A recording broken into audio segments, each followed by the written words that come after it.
Peristiwa langka kembali terjadi di Kota Padang terhadap seorang ibu yang melahirkan bayi kembar 3.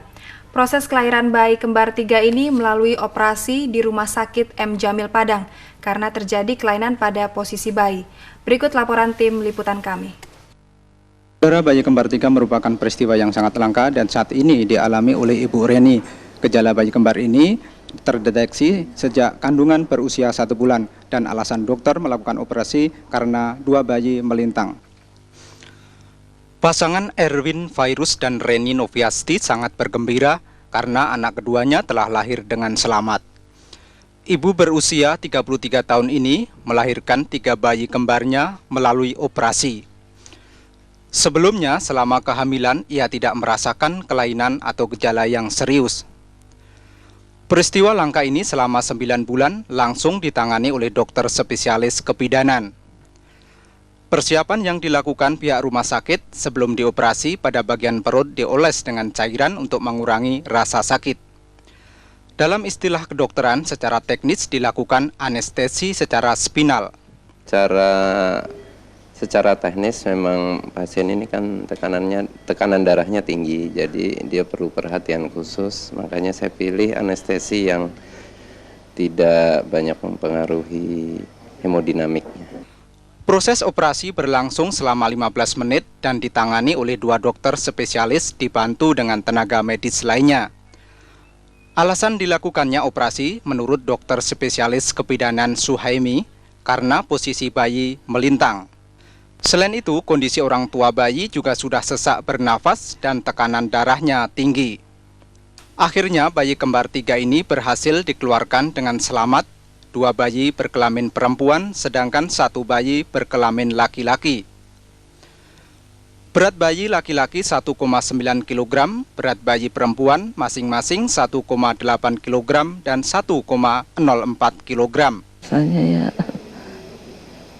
Saya lumayan sakit juga, tapi bahagia dapat anak 3. Dari awal konsul dengan dokter Objin, kita sudah dikasih tahu kalau dari kehamilan bulan pertama kalau anak sudah kembar 3 gitu. Di Sumatera Barat, bayi kembar 3 ini tergolong langka dan sebagian besar ibu yang mengalaminya diharapkan terus berkonsultasi dengan dokter spesialis. Heri Budi Santoso dan Basuki, TVRI Sumatera Barat melaporkan. Saudara, bayi kembar 3 merupakan peristiwa langka. Dan untuk membahas permasalahan bayi kembar 3 dan kemungkinan terjadinya kelainan pada ibu saat kehamilan, di studio telah hadir dokter spesialis kebidanan Dr. Suhaimi. Dan tidak lupa kami mengajak Anda nanti berinteraktif di saluran telepon 0751 463132. Selamat sore, Dok. Selamat sore, ya. Bayi kembar 3 cukup langka ini terdengar, khususnya di Kota Padang ya, Dok ya? Iya, langka, dan saya sendiri pun setelah sekian lama, ya baru kali ini. Sebenarnya itu faktor penyebab kehamilan kembar 3 itu sendiri apa, Dok? Biasanya faktor genetik. Jadi waktu ibu Rini ini periksa, juga waktu saya tanya ternyata suaminya juga adalah kembar. Iya. Jadi saya juga ini kembar lagi biasanya, dan juga faktor umurnya. Kemudian setelah saya USG pada waktu hamil pertama, waktu sebulan, nampak 3 kantong kehamilan. Itu pada usia kehamilan berapa itu, Dok? Kebetulan 1 bulan sudah nampak kantong kehamilannya sudah nampak. Jadi kantong itu 3 saya lihat. Nah, dari 3 kantong kehamilan itu saya yakinkan ibu itu bahwa nanti lahirnya kembar 3. Dan kemudian ya kita follow up terus, diperiksa terus, dan ternyata perkembangannya bagus. Cuma pada akhir-akhirnya nampaknya ada 1 yang agak kecil gitu. Tapi itu kita nggak bisa hindari. Jadi berbeda antara bayi yang 1, 2 dan yang 3 itu besarnya? Jadi yang 1 kan 1,9, yang 1 1,8, yang 1 cuma kira-kira 1 kilo. 1 kilo ya, Dok ya? Jadi 1,5 kilo lah gitu. Kalau faktor umur itu mempengaruhi tidak, Dok? Ada juga faktor umur. Kehamilan kembar ini? Iya.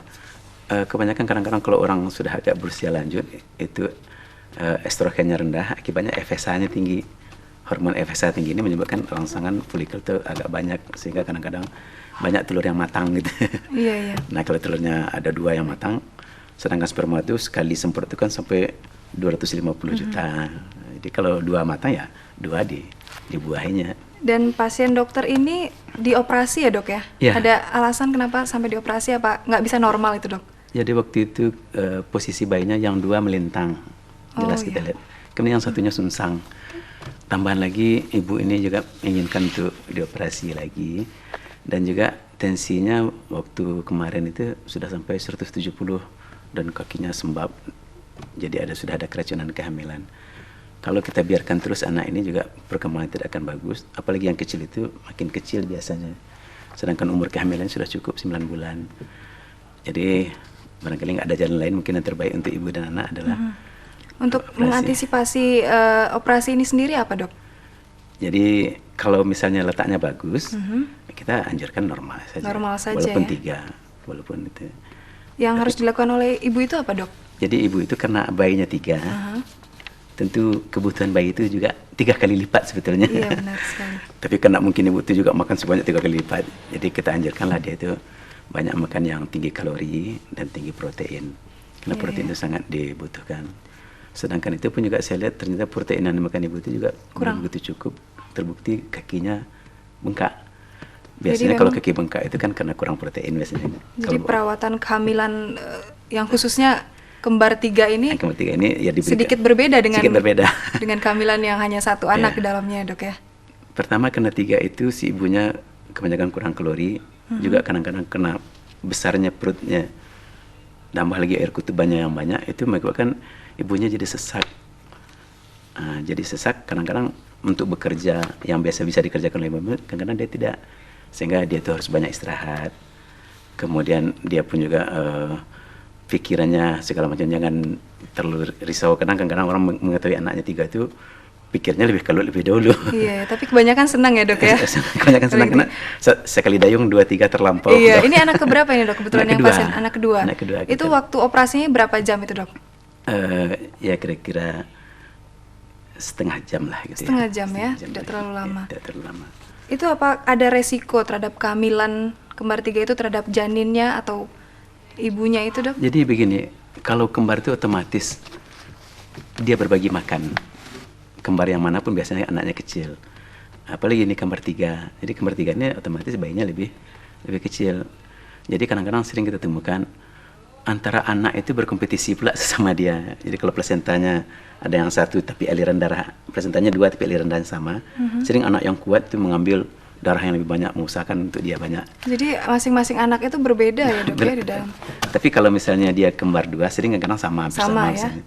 Tapi ini kita dalam kasus ini kita lihat ternyata yang 1 itu lebih rakus kayaknya, dan juga plasentanya lebih besar. Nah, yang lebih rakus itu memang kenyataannya lebih besar. Keluarnya dok ya. Lebih besar. Iya. Biasanya kan kalau dia perempuan 2 itu biasanya kan 1 telur itu. 1 telur pecah menjadi 2 dengan kelamin yang sama, dengan bentuk yang sama.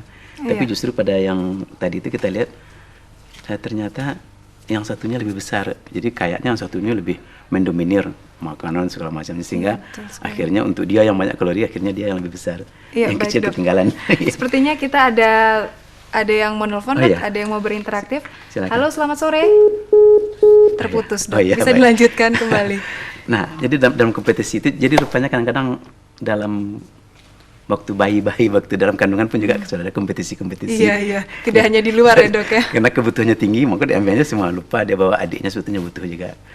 Nah, sehingga ini terjadi. Biasanya kan kadang aliran darah dari plasenta itu lebih banyak ke bayi yang 1, sehingga akhirnya plasenta yang bayi yang 1 ini pun juga kecil jadinya. Dan mengenai kan banyak tingkat kematian dari ibu yang melahirkan ini cukup tinggi ya dok ya. Ini apakah ada, kalau yang kembar ini resikonya tinggi apa enggak dok? Dibandingkan dengan yang normal yang tentu normal, ya. Karena jelas ini patologis ya. Yang pertama kita lihat besar perutnya, kemudian kebutuhan gizinya, kemudian juga sering menimbulkan tekanan darah tinggi, jadi hipertensinya. Dan penanganan khusus untuk merawat bayi kembar 3 itu dok? Kalau perawatan khususnya kan ada khusus di NICU, jadi insentif. Kemudian di tempat NICU itu kita lihat bayi spesialis dokter anaknya khusus yang menangani perinatologinya gitu. Cuman kadang-kadang pada ibunya karena perutnya besar, air kutubannya banyak, jadi rahim itu tegang sekali kembangnya. itu kadang-kadang sering menimbulkan perdarahan-perdarahan karena nggak mampu dia berkontraksi, sering alternia uteri. Ya, Kemudian baik. karena ibu ini Dok, bisa ditahan? ya, Ada telepon. Ya, silakan. Halo, selamat sore. Selamat sore, Ibu. Ya, Ya, Ya, dari siapa, Bu? dari Ibu Pak Sulaiman. ya silakan Bu. Silakan, Ibu. Ya Pak, mau tanya Pak, Ya, apa risikonya kalau bayi kembar 3 nih Pak, kalau bagi ibunya Pak? Terima kasih. oh ya. Baik, sebenarnya tadi sudah dijelaskan, Iya, bisa dijelaskan baik. lagi. Jadi bagi Dok. ibunya, karena kebutuhan bayi itu tinggi, tentu dia mengambil semua zat-zat makanan dari ibu. Jadi misalnya zat darahnya, kalsium semuanya, sehingga ibu tuh boleh dikatakan kekurangan darah. Jadi biasanya dia itu agak anemis. Dan kemudian karena protein-proteinnya banyak diambil oleh anak sehingga kadang-kadang dalam darah ibu itu kekurangan protein. Kalau darah ibu itu kekurangan protein, maka tekanan koloid osmotiknya itu akan rendah. Kalau terendah akibatnya cairan itu akan keluar. Sehingga kadang-kadang kita lihat sering orang itu sembab di kaki, sembab di tangan, dan juga sembab di muka. Kalau yang pasien dokter itu Kebetulan di kakinya, kakinya Dok, sembab ya? sekali. Nah, ini mengakibatkan ibu itu tentu sudahlah ini bengkak, sudahlah ini perutnya gendutnya besarnya Besar luar biasa, sekali, ya. kakinya pun juga bengkak. Jadi untuk berjalan tuh terasa berat sekali Sulit bagi sekali. dia. Makanya perlu istirahat yang banyak. Tambah lagi ya kapasitas untuk makan tuh berapa lah bisa ya. Tambah lagi perutnya sudah diisi oleh penuh. Walaupun kita suruh banyak makan, tapi akhirnya sedikit dia makan udah kenyang, sedikit dia makan udah kenyang. Jadi akhirnya ibu itu kekurangan gizi lah jadinya. Tapi karena Dan gizi yang cocok itu sendiri apa, Dok? gizi yang cocok itu Untuk adalah ibu untuk ibu itu hamil. sebetulnya diberikan ikan yang banyak ya. Khususnya ini kembar atau yang Hampir semua, tapi Hampir kalau kembar semua. lebih dilebihkan lagi. Iya. Di proteinnya Lebih bisa dispesialkan ya, Dok, ya? dispesialkan. Proteinnya bisa protein hewani, bisa protein nabati. Apalagi di Padang ini kan banyak ikan. Iya, Yang betul terbagus untuk sekali. ibu hamil itu ikan, kemudian makan tempe, kemudian minum susu. Ini akan lebih bagus lagi untuk kehamilannya. Dan untuk menghadapi bayi kembar 3 itu sendiri ada trik khusus nggak, Dok? Trik khususnya seorang ibu adalah itu? yang pertama saya beri ibu itu harapan bahwa ibu adalah pilihan Tuhan. Tidak semua, Suatu jarang, keberuntungan ya, Dok, jarang ya? sekali orang yang dapat kembar. Yang kembar 2 aja jarang, apalagi kembar 3 kembar ini. 3. Sekali-sekali betul. Jadi ibu berkat pilihan Tuhan, jadi peliharalah anak ini sebaik-baiknya. Saya berikan sugesti-sugesti supaya dia itu jangan terlalu cemas. Karena kalau dia cemas, ini perutnya makin besar, nanti tidurnya susah, makin susah dia jadinya. Iya, iya, betul Saya berikan harapan-harapan dan terus dikontrol terus, dicek bagaimana tekanan darahnya, bagaimana pergerakan janinnya. Dan alhamdulillah ibu tuh setiap kali datang dia senang, ibu Rini itu melihat kena nampak 3 kepala anak, 3 gerakannya, 3 semuanya 3. Iya. Dan dia senang, kadang-kadang buatnya mertuanya, kadang-kadang buatnya anak-anaknya untuk melihat, lihat ini ada 3, lihat ini Anak pertamanya, Dok, ya? Iya. Dan itu paling banyak kehamilan itu kembar berapa banyak itu maksimal, Dok? Apa bisa 5 atau lebih? Jadi kalau misalnya kita lihat pada orang yang bayi tabung, ya, kita merangsang terjadi ovulasi yang banyak. Jadi ovum yang banyak, kemudian ovum yang banyak itu kita ambil dan kita buai dengan sperma. Jadi beberapa dari bibit-bibit itu kadang-kadang sampai 10 kita masukkan kembali ke dalam rahim. Itu kadang-kadang bisa jadi 5 yang jadi, kadang-kadang 6 yang jadi. Itu kadang-kadang kita lihat pada orang-orang yang ingin bayi tabung itu kadang kan dapat anak, pernah baca kembar 6, kembar 5. Iya, ada yang banyak ya, Dok, ya? Itu adalah karena hasil pembuahan itu yang kita tanamkan kembali. Dengan harapan kadang-kadang kalau ditanamkan 10 atau ditanamkan 6, mungkin 1 jadi dia. Tapi kadang-kadang mungkin Tuhan punya kuasa, kadang jadi 6 ke 6. 6 bayi di dalamnya, ya. Tapi itu kan tidak baik untuk ibu dan untuk anak itu sendiri. Tapi Kalau- itu kalau aku lihat- terkadang kalau banyak kembar itu emang tidak berat ya, Dok, ya, bayinya ya? Jadi Beratnya bayinya itu. otomatis jadi kecil. Kecil ya? Jadi kecil. Jadi kadang-kadang merawat bayi sesudah lahir ini yang kadang-kadang lebih. Nah, itu bagaimana, Dok, lebih repot. perawatan bayi yang sesudah lahir, bayi kembar ini, Jadi Dok? kalau kita lihat dengan berat 2 kilo, ya, apalagi umur kehamilannya sudah cukup 9 bulan, jadi artinya refleksnya sudah mulai bagus, semuanya sudah mulai baik, jadi dia bukan prematur, itu biasanya di luar dia akan berkembang dengan cepat dan bagus lagi. Ya, baik. Tapi- Dok, ada telepon ya. lagi. Ya, mari. Selamat sore.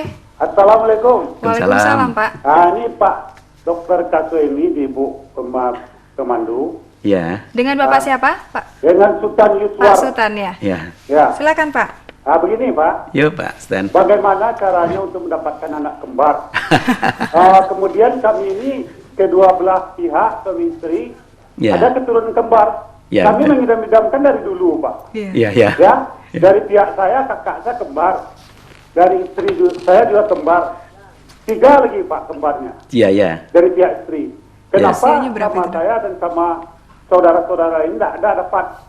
Apakah ini suatu ketentuan atau bagaimana? Terima kasih, Pak. Baik, terima kasih, Pak. Assalamualaikum. Waalaikumsalam warahmatullahi wabarakatuh. Jadi, Gimana Pak, itu, Dok?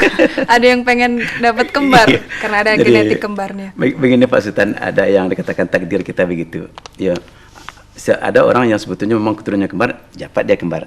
Tapi banyak juga yang tidak. Cuma kebetulan kembar ini banyak dari keturunannya. Barangkali sekarang Bapak Sultan tidak, siapa tahu tahun depan dapatnya. Iya. Tapi kemungkinan anak kembar mendapatkan kembar lagi itu ada ya, Ya, Dok ya? ya, itu lebih besar kemungkinannya. Lebih besar kemungkinan lagi. Tapi juga ada orang yang dari keturunan tidak ada kembar, tapi kembar juga ada juga. Itu faktor apa itu, Dok? Itu faktornya itu nggak, sampai sekarang juga nggak bisa diketahui itu. Kenapa kok sampai telur itu cepat membelahnya jadi 2 gitu? Iya. Padahal tetap juga yang satu itu berkembang terus. Tapi yang pasti faktor genetik itu memang menentukan banyak sekali. menentukan. Hampir sama dengan penyakit-penyakit yang lain. Jadi dianggap penyakit keturunan gitu. Iya. Cuma kadang-kadang kalau orang kembar itu kan kadang-kadang ada yang serupa bentuknya, serupa itu. Kalau dari satu telur seperti bercermin persis seperti dia. Kadang-kadang suka kita menentukan Iya. ini siapa ya.